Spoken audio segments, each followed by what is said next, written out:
ধর্ম যার যার উৎসব সবার, এমনই স্লোগানকে সামনে রেখে অযোধ্যার রাম মন্দির উদ্বোধনী দিনেই রাজ্যের বিভিন্ন জেলার সঙ্গে উত্তর দিনাজপুর জেলার বিভিন্ন ব্লক তৃণমূল কংগ্রেসের পক্ষ থেকে হাতে পার্টির পতাকা নিয়ে বের করলেন সংহতি মিছিল। রাজ্য তৃণমূল কংগ্রেসের নির্দেশে সোমবার দুপুরে করণদিঘি ব্লক তৃণমূল কংগ্রেসের পক্ষ থেকে সংহতি মিছিল করেন বিধায়ক গৌতম পাল এবং উত্তর দিনাজপুর জেলা পরিষদের সভাধিপতি পম্পা পাল। এই দিন করণদিঘির হাই স্কুল মাঠ থেকে এই মিছিল শুরু হয়ে করণদিঘির কৃষাণ মান্ডি বাস স্ট্যান্ড হয়ে থানার সামনে দিয়ে হাই স্কুল মাঠে মিছিলটি শেষ করা হয়।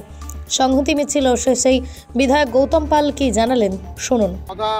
রাজ্য তৃণমূল কংগ্রেসের নির্দেশে রাজ্যের প্রত্যেকটি জেলার সাথে সাথে প্রত্যেকটি ব্লকে ব্লকে সংহতি মিছিলের ডাক দেওয়া হয়েছিল।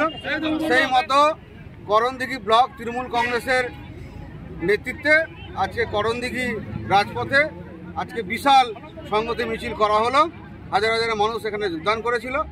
আমাদের করণদিঘিবাসীর কাছে, বিধানসভা এলাকার সমস্ত বাসীর কাছে আমাদের মেসেজ যে আমরা সাম্প্রদায়িক সম্প্রীতি নষ্ট করতে দিব না, ধর্মকে রাজনীতির সঙ্গে জুড়তে দিব না এবং আমরা সবাই মিলেমিশে একসঙ্গে থাকব। ধর্ম যার যার, উৎসব সবার, আমরা সম্প্রীতি এখানে বজায় রেখে কাজ করি। কোথা থেকে কোথায় মিছিলটা গেল? করণদিঘি হাই স্কুল ময়দান থেকে শুরু করে করণদিঘি পার করে করণদিঘি কৃষি মান্ডি মাঠ পর্যন্ত এবং আবার ব্যাক করে আমরা করণদিঘি মাঠে আমরা আজকে সংহতি মিছিল করলাম।